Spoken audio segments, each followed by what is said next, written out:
السلام عليك يا أبا عبد الله. الله من قرأ الفاتحة.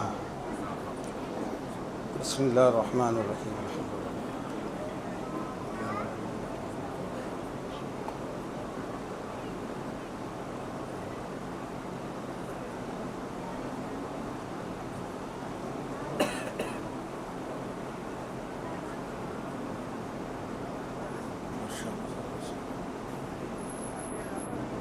سبحان ربك رب العزة عما يصفون وسلام على المرسلين والحمد لله رب العالمين.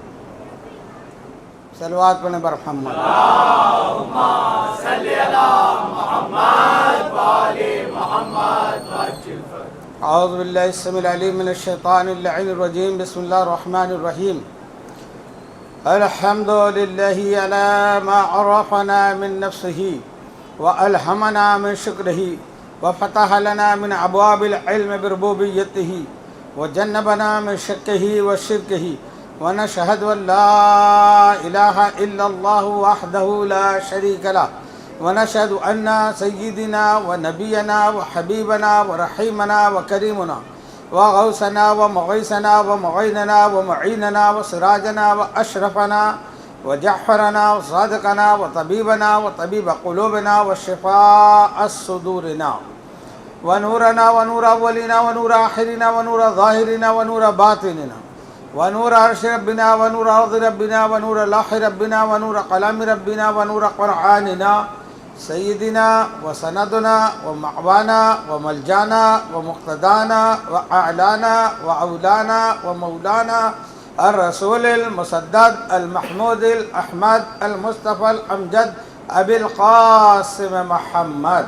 اللهم صل على محمد وآل محمد وعجل. اللهم صل وسلم على سيدنا مولانا محمد الذي كان عليا في الدرجات فاطما في تطهيرات وحسنا في صفات وشهيدا في تجليات وزين العابدين بعبادات وباقرا في العلم الأولين والآخرين بمعلومات وصادقا في الأقوال وكاظما في جميع أهوال ومتمكنا في مقام رضا وجوادا كفوا عند العطاء وهاديا إلى سبيل النجاة وعسكريا مع الغزاة ومهديا إلى طريق اليقين والنجاة. صلوات. اللهم صل على محمد وآل محمد وعجل. ولعنة الله على أعداء محمد وآل محمد من الأولين والآخرين من يومنا هذا إلى يوم الدين.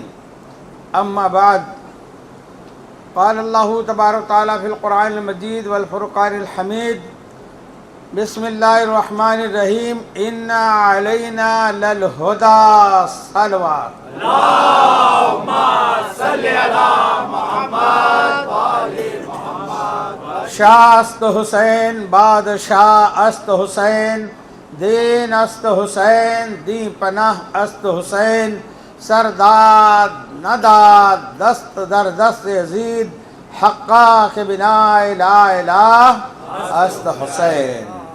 ہم گناہگاروں سیاہ کروں کے درمیان آمد اہل بیت پر بآواز بلند صلوات. اللهم صل على محمد وآل محمد وعجل. خاندان زہرا پر ایک مرتبہ اور صلوات. اللہم صلی علی محمد وآل محمد. اجداد سلطان الہند خواجہ معین الدین چشتی پر ایک مرتبہ اور صلوات. اللہ علی محمد. محمد وآل محمد وعجل. عزیزان محترم، ہمارا عنوان آپ کے پیش نظر ہے کہ قرآن اور 12 امام، ایک ایک امام کا الگ الگ تذکرہ نہ کرتے ہوئے آیتوں کی روشنی میں جس امام کا بھی ذکر ہوتا جائے 12 امام کا تذکرہ تو ہونا ہے. جیسے کل امام زمانہ علیہ السلام کا ہوا. صلوات پڑھیں. اللهم صل على محمد وآل محمد وعجل. ہم مجلس کا مقصد بتا چکے ہیں کہ مجلس کا مقصد یہ ہے کہ یہاں سے حق اور باطل کی شناسائی کرائی جائے، حق کو پہچانوایا جائے، باطل کو بھی پہچانوایا جائے. اگر صرف حق کی بات ہوگی، باطل کی نہیں ہوگی، تو ہمارے بچے یہ بھی نہیں پہچان پائیں گے، کل ان کو اس سے بھی دھوکہ دیا جا سکتا ہے۔ اس لیے جیسے قرآن نے پہچنوایا ہے ویسے بیان کرنا یہ ہمارے ممبر کی ذمہ داری ہے۔ اور کل ایک آیت کریمہ، اسی آیت کی تفسیر میں قرآن کی تفسیر قرآن سے خود بخود ہوتے جاتی ہے۔ جیسے عنوان میں آیت ہے انا علینا للہدی، ہدایت میری ذمہ داری ہے، تو اب ذمہ داریوں کو قرآن میں اللہ اپنے خود کیسے بیان کر رہا ہے؟ انا ہدیناہ السبیل اما شاکرا و اما کفورا، ہم نے ہدایت کر دی ہے، اب یہ تمہارا کام ہے کہ چاہے شکر کرو یا کفر کرو۔ تو یہاں سے یہ تو معلوم ہو گیا نا کہ ہم کو دونوں چیز بتا دی گئی ہے۔ اب کوئی یہ نہیں کہہ سکتا کہ ہمیں یہ نہیں معلوم کہ یہ کفر ہے، یہ شرک ہے، یہ نفاق ہے، یہ حق ہے۔ 1400 سال سے اولیاء کرام کا شجرہ پڑھ رہے ہو اور ابھی تک تم کو یہ سمجھ میں نہیں آیا کہ حق کیا ہے؟ میں ان خانقاہوں سے بھی مؤدبانہ اپیل کرتا ہوں کہ کیوں نہیں سمجھ میں آتا رسول کے بعد کس کا نام لیا جا رہا ہے؟ تو اپنے مریدوں سے آپ جو بھی استفادہ کرتے ہو کرو، مگر ہمارا بھی حق ہے کہ ہم ان کو بتاتے رہیں۔ خانقاہ کا مطلب یہی ہے کہ حق کی تعلیم دیتے رہیں، نہیں تو کل مرنے کے بعد یہ بھی پوچھا جائے گا کہ جو ہم نے ذمہ داری دی تھی۔ یہ سب غلط افواہ ہے کہ کھانے کے بارے میں سوال ہوگا، پینے کے بارے میں سوال ہوگا، کپڑے کے بارے میں سوال ہوگا۔ یہ مولویوں نے دھوکہ دیا ہے ہم کو۔ اس سے پہلے میں شاید یہ روایت بتا چکا ہوں نا، سوال اس بات کا نہیں ہوگا کہ تم نے کتنا کھایا، کتنا پانی پیا، کہنے وضو میں پانی کم گراؤ، حساب دینا ہوگا۔ وضو میں پانی کم، پانی کا تو تذکر بات میں دیکھو نکتہ ہے، بیان وہی ہے، پانی کم گراؤ، پانی کم خرچ کرو، وضو خانے پہ بھی لکھا ہے پانی کم خرچ کرو، حساب دینا ہے۔ کھانے کے بارے میں کہیں نہیں لکھا ہے کھانا کم کھاؤ، یہ بھی تو لکھ کے رکھو کہ رسول کی حدیث ہے کہ کھانا اتنا کھاؤ کہ کچھ بھوک باقی رہ جائے۔ یہاں تو بعد میں تھمس اپ پینے کی ضرورت پڑ رہی ہے مولوی کو۔ تو یہ دھوکہ ہے کہ کھانے کا حساب ہوگا، نہیں، نہ کپڑے کا حساب، نہ کھانے کا حساب، نہ پینے کا حساب، مگر بیجا اسراف سے اہل بیت نے منع کیا ہے۔ یہ بھی بات یاد رکھنا، جتنا پانی تم اپنے گھر میں خرچ کر کے وضو کرتے ہو، امام فرماتے ہیں اگر دریا میں پہ کھڑے ہو کے کرو تو اتنا ہی پانی خرچ کرو، تاکہ تمہارے اوپر وہ نوبت نہ آ جائے کہ قحط پڑ جائے، جب تم کو احساس ہوگا، مگر حساب اس کا نہیں ہوگا۔ کیوں؟ امام نے کہا تم کہاں سے آ رہے ہو؟ اب اس امام کا نام لیا تو میں کیا نام لوں؟ سائل جو تھا کہا انہوں نے یہ بتایا کہ کھانے پینے کا حساب ہوگا، تو امام نے فرمایا کہ یہ تو غلط بات ہے، تم اپنے بچوں کو پرورش کرتے ہو، کبھی حساب لیتے ہو کہ میں نے کتنا کھلایا، کتنا پلایا، جوان کر دیا، کبھی کھانے کا حساب ہوا؟ جب تم چھوٹے رب ہو کر تم کھانے کا حساب نہیں لیتے تو وہ تو رب العالمین ہے، تو وہ کیوں حساب لے گا؟ ہاں حساب ایک چیز کا ہوتا ہے، سال گزرنے کے بعد جب رزلٹ لگتا ہے تو ہم وہ پوچھتے ہیں کہ نتیجہ کیا ہے، پڑھائی کیا، علم حاصل کیا۔ ایسے اللہ نے جو بھیجا ہے نا تو اپنے رسول کی اولاد کے بارے میں سوال کرے گا، ثم لتسألن یومئذ عن النعیم، اللہ نعمتوں کے بارے میں سوال کرے گا۔ اب یہ مولوی کھانا پینا کپڑے کو نعمت سمجھ رہا ہے، نعمت تو یہ ہے، مگر اللہ نے کبھی کہا کہ کھانا نعمت ہے، کپڑا نعمت ہے؟ نعمت ہے، نعمت ہے۔ کس کو اللہ نے نعمت کہا؟ الیوم اکملت لکم دینکم واتممت علیکم نعمتی۔ تو نعمت کے بارے میں سوال ہوگا، نعمت پہلا اعلان نعمت کے بارے میں ہو رہا ہے، تو نعمت کے بارے میں قیامت میں پوچھا جائے گا۔ تو آیت حامیم سجدہ کی آپ نے سنی، اس کا ایک ٹکڑا باقی ہے ابھی. پروردگار عالم ارشاد فرما رہا ہے بسم اللہ الرحمن الرحیم سنریہم آیاتنا فی الآفاق وفی انفسہم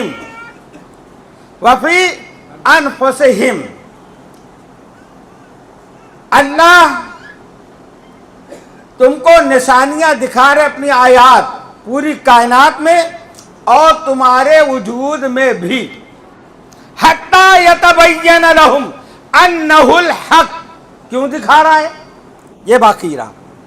حتی یتبین لہم انہ الحق، تاکہ تم پر حق واضح ہو جائے. حق واضح ہو جائے. جب اللہ شروع سے یہ کام خود کر رہا ہے، کیونکہ اللہ کی ذمہ داری ہے ہدایت کرنا، تو اللہ کہہ رہے میں اپنی آیات دکھا رہا ہوں، اپنے ہادی دکھا رہا ہوں، حق دکھا رہا ہوں، امام دکھا رہا ہوں، رہبر دکھا رہا ہوں، میری ذمہ داری ہے. تو کل ہماری بات یاد ہے، گفتگو کہاں ہوئی؟ جیسے رسول نے فرمایا تمہارا جسم کائنات ہے. میں پورا نہیں دہراؤں گا، یاد کر رہا ہوں صرف. وہ کائنات میں کوئی امام ہے، وہ کون ہے؟ دل ہے. وہ جو چاہتا ہے وہ کرتا ہے، اور پوری کائنات میں جو جسم ہے وہ سب اس کی طرف رجوع ہوتے ہیں، اس سے فیصلہ لیتے ہیں. اب دوسری حدیث سنیں، سرور کائنات کی صلوات پڑھیں. اللہم صلی علی محمد و آل محمد.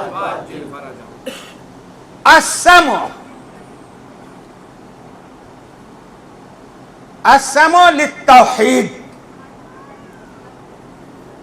کیا فرمایا؟ السمع للتوحید والعین للنبوہ والفؤاد لعلی. السمع للتوحید، اللہ نے کان بنایا ہے توحید کے لیے، آنکھیں بنائی ہے نبوت کے لیے، اور دل بنایا ہے علی کے لیے. سرکار کا فرمان ہے. اچھا تینوں اہم ہیں، مگر میں کہوں گا یا رسول اللہ کان بنا توحید کے لیے، آنکھیں بنی نبوت کے لیے، اور دل بنا علی کے لیے.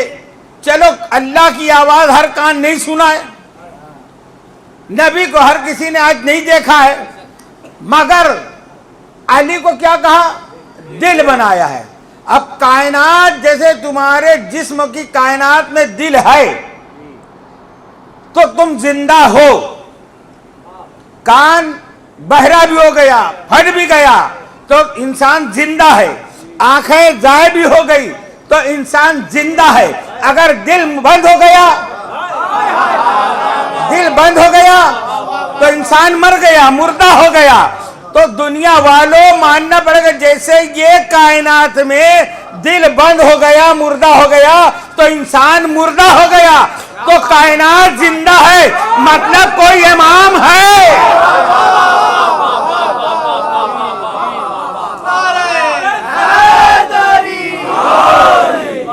کوئی امام ہے جب کائنات موجود ہے، اس لیے تم زندہ ہو.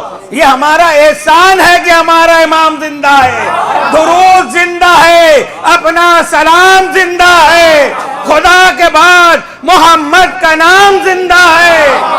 اور تمہارے پاس تو مردہ بھی اب نہیں کوئی، تمہارے پاس تو مردہ بھی اب نہیں کوئی. ہمیں ہے فخر، ہمارا امام زندہ ہے. یا مہدی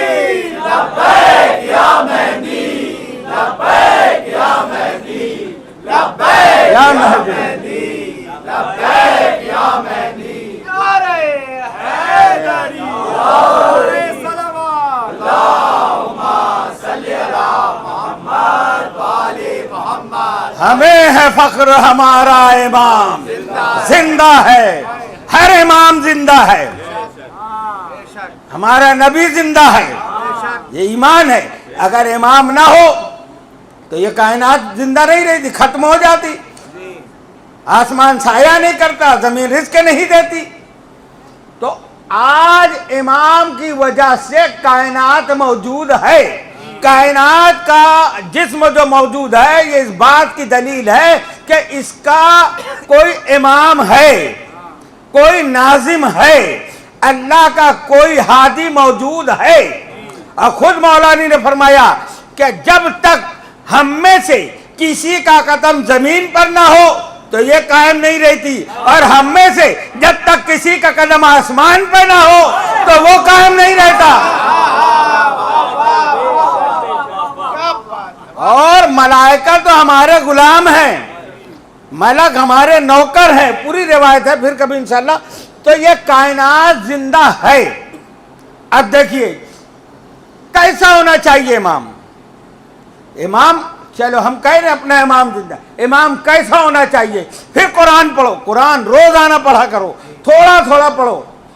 سورہ ملک ہے 30واں پارہ ہے، قرآن میں اللہ فرما رہا ہے بسم اللہ الرحمن الرحیم هل ترى من فطور ثم ارجع البصر كرتين ينقلب اليك البصر خاسئا وهو حسير۔ کائنات میں تم نظریں دوڑاؤ، نظر دوڑاؤ اور پھر دوڑاؤ اور پھر دیکھو، تمہیں کوئی عیب نظر آیا؟ نہیں سمجھے ابھی؟ کائنات میں، اب کائنات میں کیسے نظر دوڑنا؟ جتنا دکھتا ہے وہ تو دیکھو۔ اب بولوں میں، آج تک کہیں ایسا ہوا کہ آج سورج آدھا گھنٹہ لیٹ نکلے گا کیونکہ اس کی مشینری خراب ہو گئی ہے؟ ہوا؟ کبھی ایسا ہوا کہ چاند آج نہیں نکلے گا، اس کو جو کھینچ کے لائے تھے ملائکہ بیمار پڑ گئے ہیں؟ ہوا؟ نہیں۔ اس لیے وہ ہوا حسیر، تم آخر میں دیکھتے دیکھتے حسیر یعنی انکساری میں جھک جاؤ گے، تم کو میری کائنات میں کوئی عیب نظر نہیں آئے گا۔ ارے جب کائنات میں عیب نہیں ہے تو چلانے والے امام میں عیب کہاں سے ہوگا؟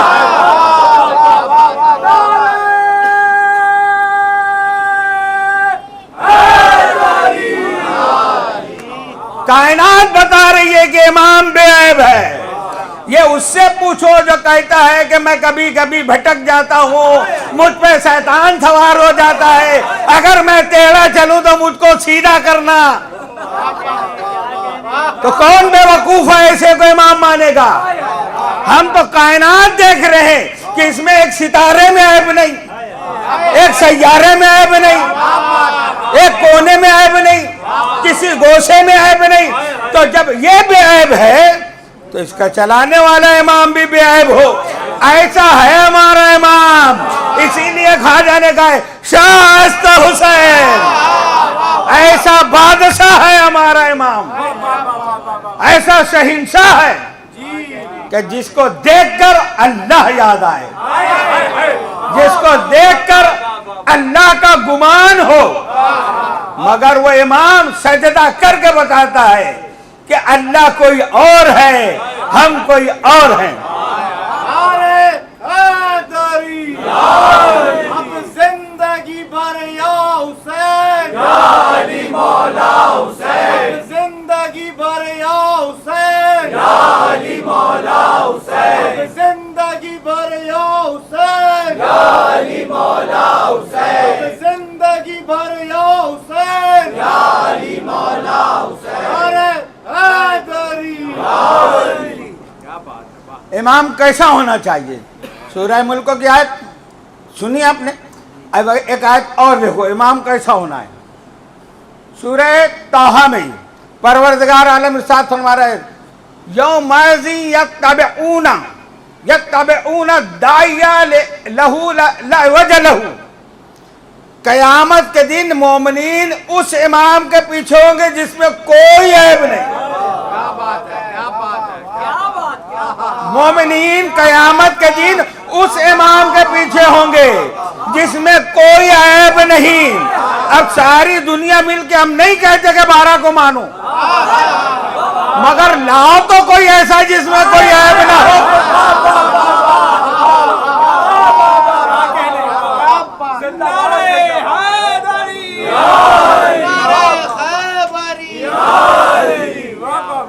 پھر آیت کریمہ ہے سورہ البلد مبارکہ کی. پھر اللہ نے فرمایا الم نجعل لہ عینین ولسانا وشفتین وہدیناہ النجدین.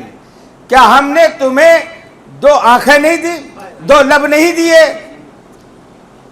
وہدیناہ النجدین, اور ہم نے ہدایت کر دی نجدین کی.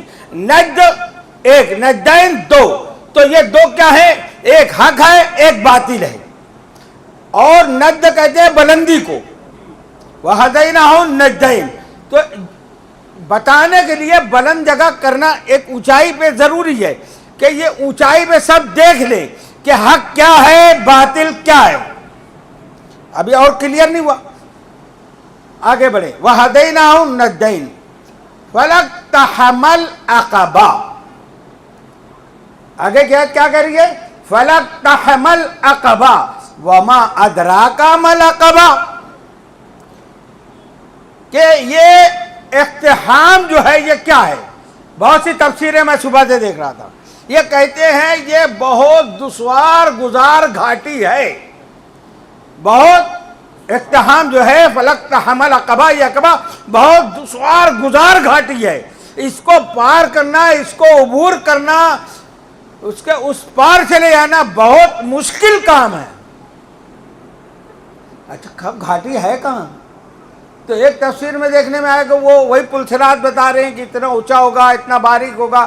چلو یہ تو وہاں کی بات ہوئی. بات دنیا میں حق تلاش کرنے کی ہے. سمجھ رہے بات؟ یہاں ابھی دنیا میں اللہ کہہ رہے میں نے دو آنکھیں دی, دو لب دیے, دو کان دیے, تو یہاں پر تلاش کرنے کی بات ہے نا. تو فلقتحم العقبہ یہاں ہوگا, تو قیامت میں بتا رہا ہے. ہمارا ایمان ہے جہاں وہ وہاں جو ہوگا, مگر بات یہاں پر حق تلاش کرنے کی ہے. وہدیناہ النجدین, ہم نے حق و باطل کو بلندی سے ظاہر کر دیا, دونوں راستوں کو. فلقتحم العقبہ, اور عقبہ کو عبور کرنا ہے جب تم کو حق ملے گا. تو اب عقبہ کی تلاش میں نکلا میں تفسیروں میں, تو کہیں پل صراط ہے, تو کہیں کچھ ہے, تو کہیں کچھ ہے. الحمدللہ جب تفسیر اہل بیت میں دیکھا تو ہمارے آقا اور مولا صادق ابن صادق سیدنا مولانا امام جعفر صادق علیہ السلام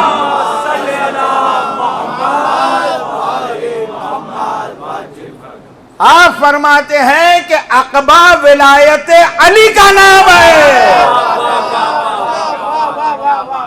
عقبہ کیا ہے؟ ولایت علی کا نام. اب ان کی وہ سب باتیں جو چھپانے والی تھی اب سمجھ میں آ گئی. بڑی دشوار گزار گھاٹی ہے, سمجھ میں آیا؟ عقبہ بڑی دشوار گزار گھاٹی ہے, سمجھ میں آ گیا. کیوں کہ جب اہل بیت نے بتایا یہاں 10 تو پاں کٹیں گے, یہاں جان پہ پڑے گی, یہاں 10 تو پاں کٹیں گے, یہاں جان پہ پڑے گی. یہ علی کی ہے محبت, یہ علی کی ہے محبت, یہ علی کی ہے, یہ کوئی دل لگی نہیں ہے.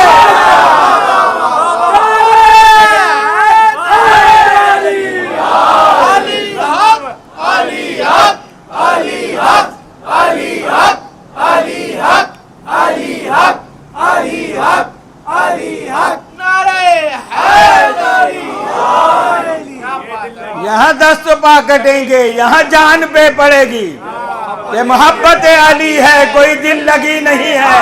اور علامہ اقبال کہتے ہیں یہ شہادت گئے الفت میں قدم رکھنا ہے, یہ شہادت گئے الفت میں قدم رکھنا ہے. لوگ آسان سمجھتے ہیں مسلمان,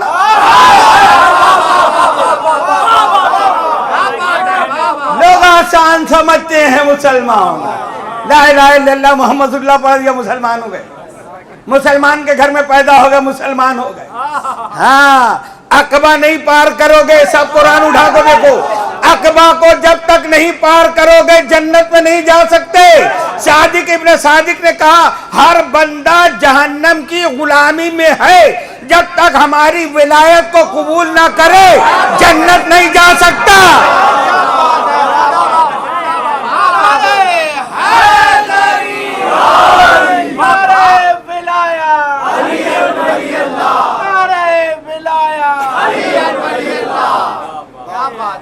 سرکار کے پاس بھی ایک صحابی, یا رسول اللہ میں آپ سے محبت کرتا ہوں, ٹھیک ہے, یا رسول اللہ میں آپ کے ابن عم علی سے بھی محبت کرتا ہوں. کہا ٹھیک ہے, دشمنی کے لیے تیار ہو جا. کہا میں ان کے شہزادوں سے بھی محبت کرتا ہوں. کہا پھر مصیبتیں جھیلنے کے لیے تیار ہو جا. تو یہ دروازے پہ آؤ, حق سن لو, سمجھ لو, ماننا یہ سمجھ کے کہ مصیبتوں کا سامنا کرنا پڑے گا, ماں بہنوں کو چھوڑنا پڑے گا, رشتہ داری کو چھوڑنا پڑے گا, صبر کرنا پڑے گا. ایسا نہیں کہ سب مل جل کے بھی رہو اور مسلمان بھی بنے رہو.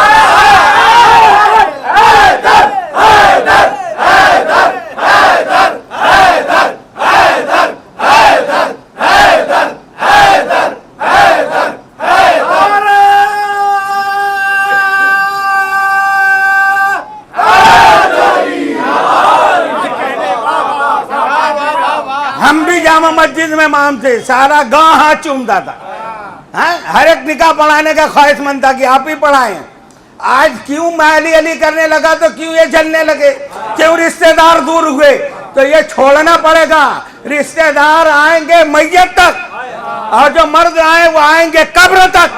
اب قبر کی جو گھاٹی ہے قیامت تک کون آئے گا, یہ ہم نے سمجھ لیا صرف وہ علی ہے. دنیا میں علی, قبر میں علی, محشر میں علی, پل صراط پہ علی, میزان پہ علی, کوثر پہ علی, جنت بانٹنے والے علی. تو یہ رشتہ داروں سے ہم کو کیا مطلب, ہم کسی کا قرض دار نہیں, جس کی غرض وہ آئے. ہاں مگر علی کا طریقہ یہی ہے, کیسا بھی دشمن ہو, رشتہ دار ہو, گھر آئے بغیر کھانے جانے مت دینا, بغیر کھلائے جانے مت دینا. یہ ہے سیرت حیدر کرار. کے ساتھ دل بولا علی مولا, علی مولا, ہر ایک میزان میں تولا علی مولا, علی مولا, نبی مولا علی مولا, علی مولا, علی مولا, علی مولا, علی مولا, علی مولا, علی مولا, میرا مولا, میرا مولا, علی مولا, علی مولا.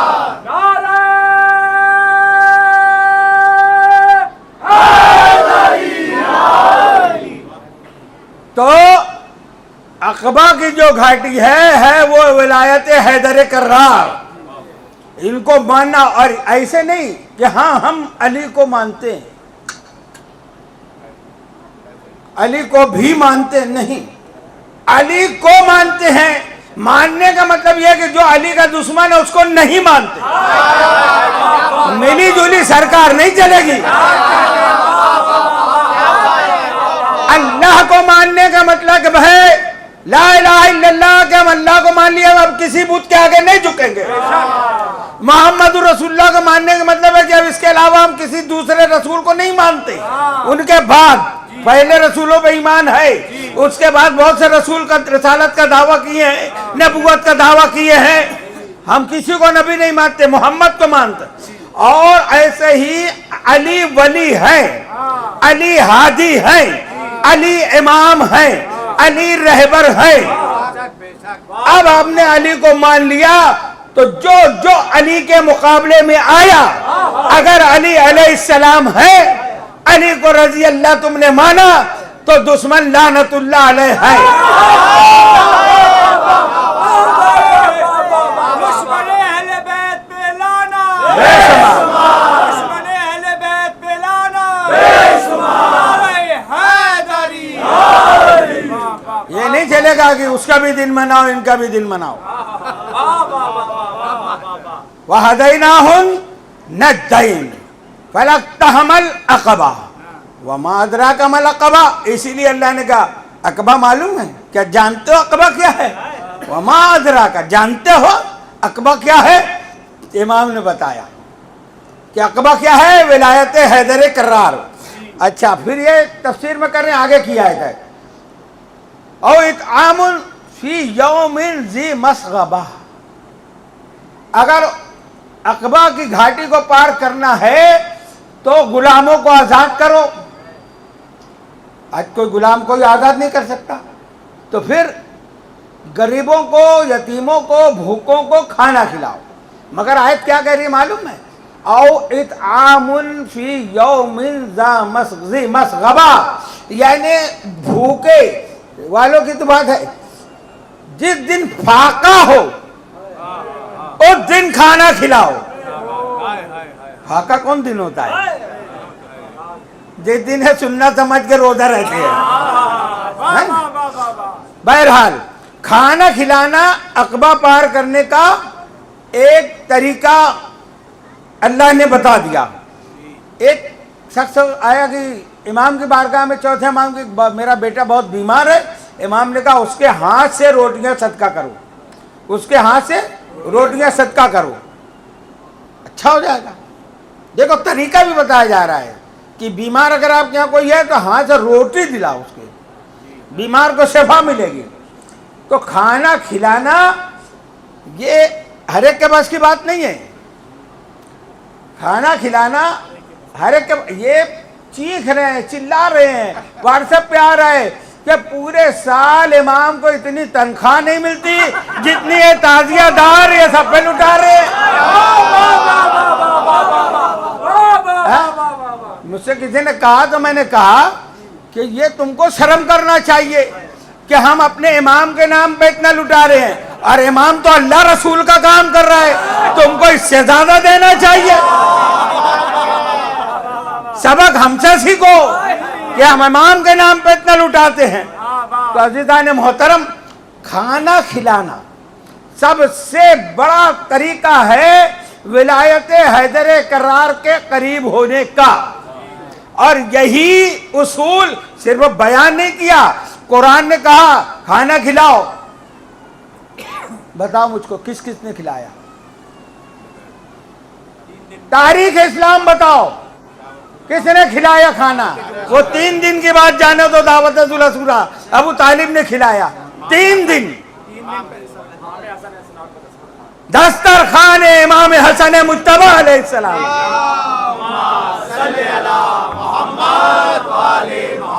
اب سمجھ میں آیا؟ کھلانے والے اور ہیں، گچھپ کرنے والے اور ہیں. گچھپ کرنے والا ہادی نہیں ہو سکتا، کھلانے والا امام ہوتا ہے.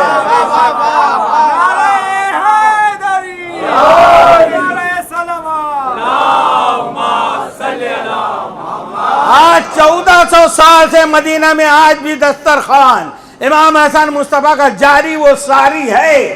اور اسی حسن و حسین کی اولاد ہمارے حضور خواجہ غریب نواز ہے.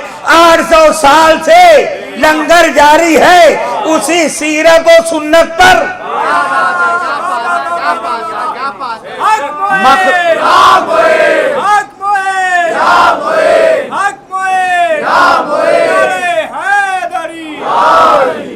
مخلوق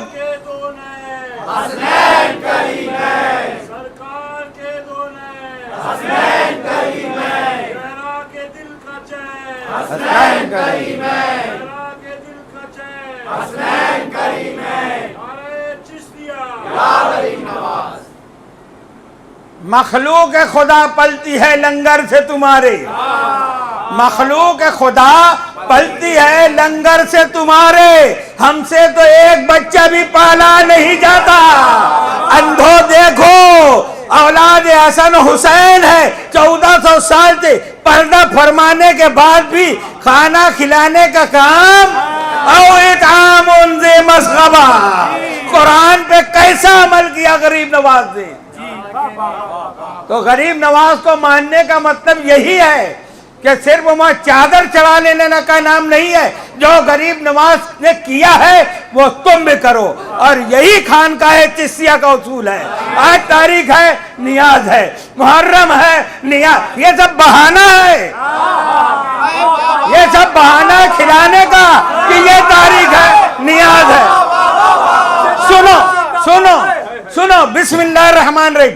الف لام میم ذالک الکتاب لا ریب فیہ. کیا ہے؟ الف لام میم ذالک الکتاب لا ریب فیہ. یہ وہ کتاب جس میں کوئی شک کی گنجائش نہیں. ھدی للمتقین. اس سے ہدایت کون پاتا ہے؟ متقین. ہدی للمتقین. تو متقی پھر کون؟ یہ آج کل ڈھکوسلے کرتے ہیں. ہم ہوٹل کے گلاس میں چائے نہیں پیتے ہو, گلاس لے کے ساتھ میں چل رہے ہیں, اپنا رکابی الگ رکھے ہیں پیر صاحب. یہ تقوی نہیں ہے. حرام سے بچنا, حلال کھانا, یہ تقوی ہے. خیر تقوی متقی کون؟ قرآن کہہ رہے ہدی للمتقین الذین یؤمنون بالغیب. پوری تفسیر نہیں کروں گا. جو غیب پہ ایمان رکھتے ہیں, یؤمنون بالغیب ویقیمون الصلاۃ, جو نماز قائم کرتے ہیں, ویؤتون الزکاۃ. ویؤتون الزکاۃ نہیں کیا ہے, تم پڑھو. ہدی للمتقین الذین یؤمنون بالغیب ویقیمون الصلاۃ وَمِمَّا رَزَقْنَاهُمْ يُنْفِقُونَ. اور اللہ نے ان کو جو رزق دیا ہے اس میں سے وہ انفاق کرتے ہیں, نکالتے ہیں. زکوٰۃ الگ چیز ہے, زکوٰۃ الگ ہے, خمس الگ ہے. اللہ والے جو متقی ہیں, جو ولایت علی کو مانتے ہیں, وہ اپنی حلال کمائی میں سے, یہ نیازت زکوٰۃ کے پیسے کی نہیں ہے, اپنی حلال کمائی میں سے نکالتے ہیں. تو اب یہ کمائی نکالنے کا طریقہ ہمارے بزرگوں نے, خواجہ نے, چشت نے یہ دیا, محرم آیا 10 دن کھلاؤ, رجب آیا کولا کھلاؤ, چھٹی آئی میرے نام سے کھلاؤ. انفاق ہدی للمتقین. علی ہے امام المتقین. تو ہمارا امام متقی,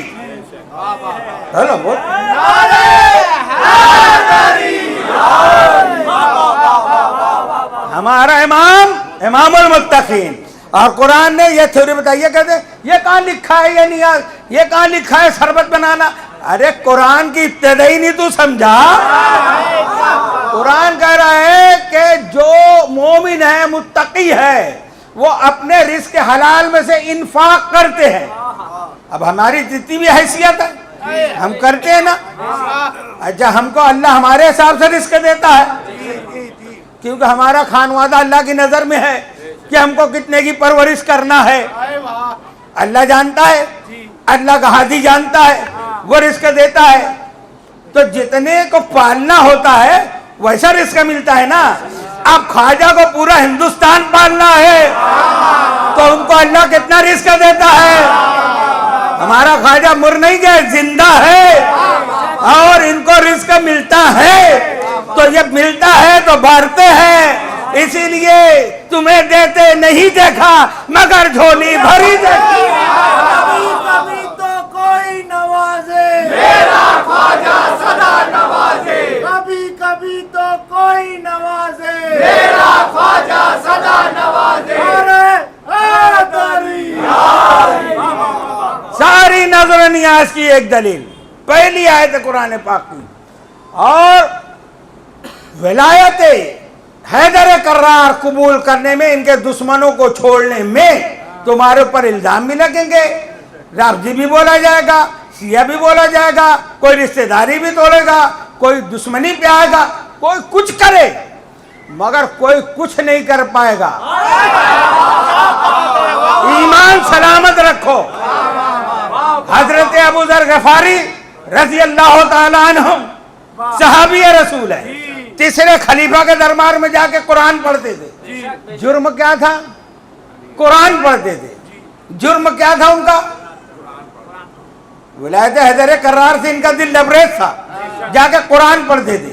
کیا پڑھتے تھے؟ الرحمن نہیں, وہ آیت پڑھتے تھے جس کا مطلب یہ ہوتا ہے کہ لوگوں کا مال کھا کر جمع مت کرو, یہ قیامت میں تم کو سانپ بن کے ڈسے گا. تو تیسرے خلیفہ کو برداشت نہیں ہوا.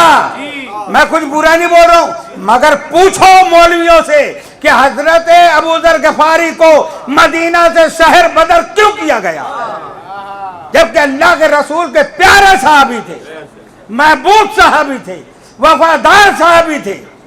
مدینے سے نکالا گیا اور کہاں بھیجا گیا؟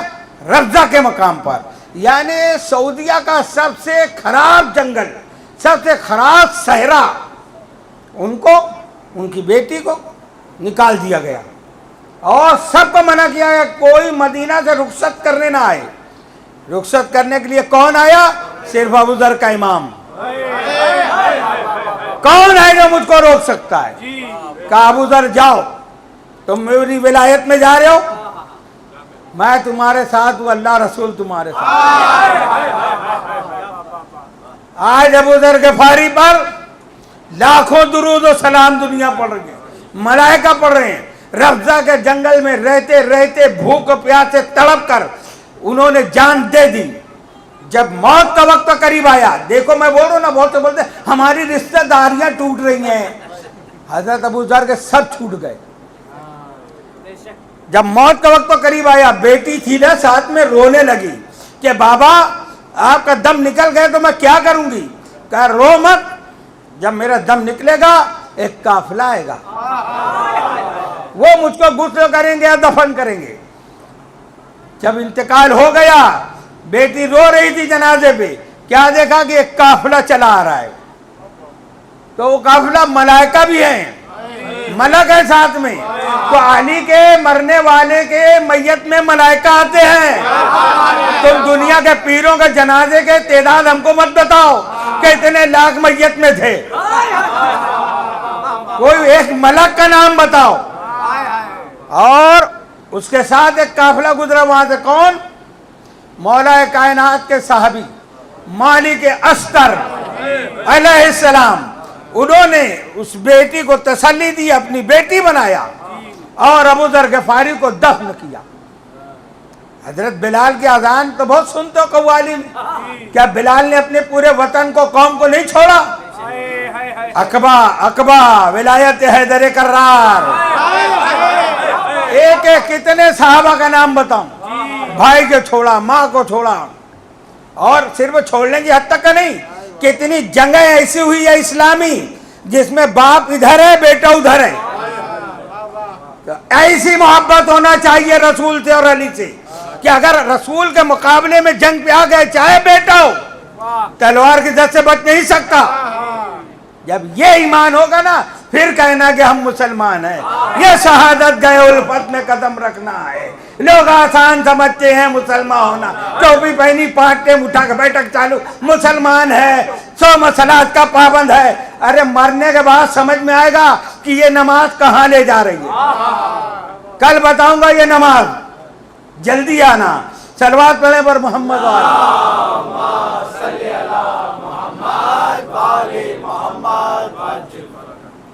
سب کو چھوڑ دیتا ہے آدمی جب حق سمجھ میں آتا ہے، سب کو چھوڑ دیتا ہے. کیونکہ جب وہ اپنے آپ کا حشر دیکھتا ہے نا کہ جب میرے ساتھ تو کوئی آنے والا نہیں ہے. امام کا قافلہ سکون کے ساتھ چلا جا رہا تھا، اس کو گھیر کر روکنے والا کون؟ حر بن یزید رہائی آ کے روک دیا. کیا کیا تھا اس قافلے نے؟ نہ جنگ کا ارادہ ہے، بیوی بچے ساتھ میں ہیں، عورتیں ساتھ میں ہیں. آ کے امام کے گھوڑے کے لجام پہ ہاتھ رکھ کے کہتا حسین میں نے آپ کو گرفتار کیا. امام نے ایک جملہ کہا، تیری ماں تیرے غم میں بیٹھے. مگر حر کے دل میں اتنی محبت تھی حسین میں، کہتا یہ جملہ کوئی اور کہتا تو میں جواب دیتا. کوئی جواب نہیں دیا. دن گزرتے گیا، حر ہی نے ابتدا کر دی کربلا کی. گھیرنے والا وہی، کربلا لے جانے والا وہی، خیمہ لگنے کے بعد نہر سے خیمہ دور کرنے والا وہی. ہر جرم میں کیا اس کی ابتدا نہیں ہے؟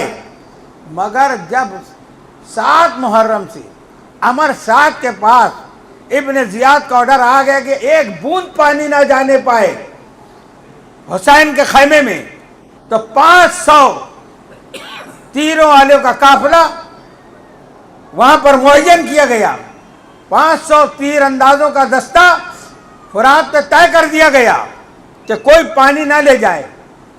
3 دن سے پیاسے ہیں، بڑے بھی ہیں بچے بھی ہیں.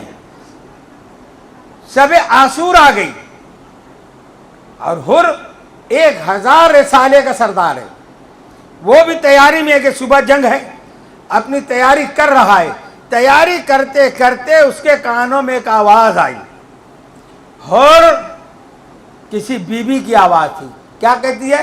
اور میں نے تیرا کیا بگاڑا ہے، اور میں نے تیرا کیا بگاڑا ہے۔ جیسے ہی آواز حر کے کان میں آئی نا، حر کا رنگ بدل گیا۔ جیسے ویسے رات گزاری، صبح جب ہوئی تو آتا ہے امر سعد کے پاس، کہتا ہے امر سعد کیا واقعی جنگ ہوگی؟ امر سعد نے کہا ہوگی، اس کا ذمہ دار تو ہے، گھیر کے لانے والا تو ہے، سب تیاری کرنے والا تو ہے، کیا اب کوئی ٹلنے کا ارادہ ہے؟ کسی طریقے سے ٹل سکتی ہے؟ امر سعد نے کہا نہیں ٹل سکتی، بلکہ تو ہی نے ابتدا کی ہے اور تجھے ہی پہلا حملہ بھی کرنا ہے۔ کہا نہیں، یہ نہیں ہو سکتا۔ کہا کیوں نہیں ہو سکتا؟ کہا میں نے یہ نہیں سوچا تھا کہ یہ نوبت آ جائے گی۔ امر سعد بولے میں جا رہا ہوں معافی مانگنے۔ امر سعد کہتے ہیں یہ کون سی بات ہے، معافی مانگنے جا رہا ہے؟ کس سے؟ کہا رسول کے بیٹے سے۔ بولے اتنا ظلم کرنے کے بعد وہ معاف کر دیں گے؟ حر نے کہا میں جانتا ہوں، میں جانتا ہوں اس گھرانے کے انداز کو، اس گھرانے کی کریمی کو، ٹھیک ہے۔ اور پلٹا وہاں سے، اپنے غلام کو لیا، اپنے بیٹوں کو لیا، بھائی کو لیا کہ میں جنت کی طرف جا رہا ہوں، تم کو چلنا ہے تو چلو۔ وہ چاروں چلے ساتھ میں۔ اب صبح کا وقت ہے اور حر چلا آ رہا ہے۔ جب تھوڑا قریب آیا، امام کے ساتھیوں نے دیکھا کہ کچھ لوگ آ رہے ہیں، تو وہ تیار ہو گئے، اپنے تیروں کو کس لیا کمان میں، اور حبیب ابن مظاہر جس لوگوں نے دعائیں دی، آواز دی کہ ایک تیر بھی آل رسول کو زخمی نہ کرے، سب تیار رہنا، یہ کون آ رہا ہے۔ مگر جب قریب آیا نا حر، تو اپنے ہاتھوں کو ایک رومال سے باندھ لیا، کسی روایت میں آنکھوں پہ پٹی باندھ لی۔ بہرحال جب قریب آیا تو وہاں سے ایک آواز دیتا حر، اے رسول کے بیٹے، میں سب سے بڑا گناہگار ہوں دنیا کا، کیا آپ کے دربار میں آ سکتا ہوں؟ امام نے کہا آ سکتا ہے، جب تو آنا چاہتا ہے تو میں خود چل کے آتا ہوں۔ قریب گئے، حر نے کہا ایک جملہ، کوئی تمہید نہیں باندھی، اخطأت یا ابن رسول اللہ، اے رسول کے بیٹے مجھ سے قصور ہو گیا، مجھ سے قصور ہو گیا۔ امام نے گلے لگا لیا، کہا حر میرے بھائی، حر میرے بھائی۔ جیسے ہی یہ جملہ جناب عباس اور صحابی امام نے سنا، ایک دوسرے کو مبارکباد دینے لگے، کیونکہ رات کو امام نے کہا تھا ان بھوک پیاس میں سے اگر میرا کوئی نکل کے چلا گیا تو سمجھنا میری شکست ہے، ادھر سے کوئی ادھر آ گیا تو سمجھنا میری فتح ہے۔ اور یہی نگاہ امامت تھی کہ دیکھ رہے تھے کہ ابھی ایک ادھر سے ادھر آنے والا ہے۔ یہ ماحول بنا ہے، لوگ ایک دوسرے کو مبارکباد دے رہے ہیں۔ یہ مبارکباد کی آواز سن کر سیدہ طیبہ زینب سلام اللہ علیہ کے بیٹے اون محمد خیمے میں گئے، کہتے ہیں اماں جس نے ہم کو گھیر کے لایا تھا نا، جس نے گرفتار کیا تھا، وہ ہماری طرف آ گیا ہے۔ کہا کیا بات ہے؟ کہا ماموں نے اس کو اپنا بھائی بنا لیا۔ کہا بھائی حر؟ کہا اچھا اگر ایسا ہے تو میرے شہزادو جاؤ، تم حر کے ایک طرف کھڑے ہونا، تم دوسری طرف کھڑے ہونا، اور ماموں کہہ کے سلام کہنا، اور کہنا کہ ہماری اماں تم کو دعا دیتی ہے۔ جا کے دونوں شہزادے کھڑے ہوئے نا جب، تو اون محمد نے جملہ کہا کہ ہماری اماں تم کو دعا دیتی ہے۔ حر کا رنگ پیلا پڑ گیا کہ کہیں روح نہ نکل جائے۔ ایک مرتبہ مدینے کی طرف دیکھ کے کہتا ہے یا رسول اللہ ہمارے اوپر ایسا وقت آ گیا ہے، ہم غلاموں کو سیدہ سلام بھیج رہی ہیں۔ اللہ اکبر، خدا کسی غم میں نہ لائے سوائے غم مظلوم کربلا کے۔ حر کہتا ہے مولا مجھے یاد ہے کہ جب میں نے آپ کے گھوڑے کے لجام پہ ہاتھ رکھا تھا تو محملوں سے رونے کی آواز آئی تھی، اب میں جب تک کا اطمینان نہیں حاصل کروں گا کہ زینب بھی مجھے معاف کر دے۔ امام نے کہا آؤ میرے ساتھ، خیمے کے پاس لائے، پردہ اٹھا، امام اندر گئے، حر باہر کھڑا رہا۔ حر نے کہا اے فاطمہ کی بیٹی اے علی مشکل کشا کی بیٹی، جملہ دیکھو، اے مشکل کشا کی بیٹی اپنی اماں کی چادر کے صدقے میں مجھے معاف کر دے۔ کوئی اور ہوتا تو یہی کہتا کہ میں نے معاف کیا، مگر اس گھرانے کا انداز ہی اور ہے۔ کہتے حر ایسے وقت میں آئے ہو کہ میں آپ کی کوئی مہمان نوازی نہیں کر سکتی، اور میرے بچے 3 دن سے پیاسے ہیں، اور 6 مہینے کا بچہ بھی پیاسا ہے، اور ہمارے گھر کا یہ رواج نہیں ہے کہ کوئی بغیر کھائے پیے چلا جائے، اور یاد رکھنا آج کی دعوت قیامت کے دن میرے بابا کی حکومت ہوگی، یہ دعوت کل کے دن میں نے ادھار کی۔ وَسَيَعْلَمُ الَّذِينَ ظَلَمُوا أَيَّ مُنْقَلَبٍ يَنْقَلِبُونَ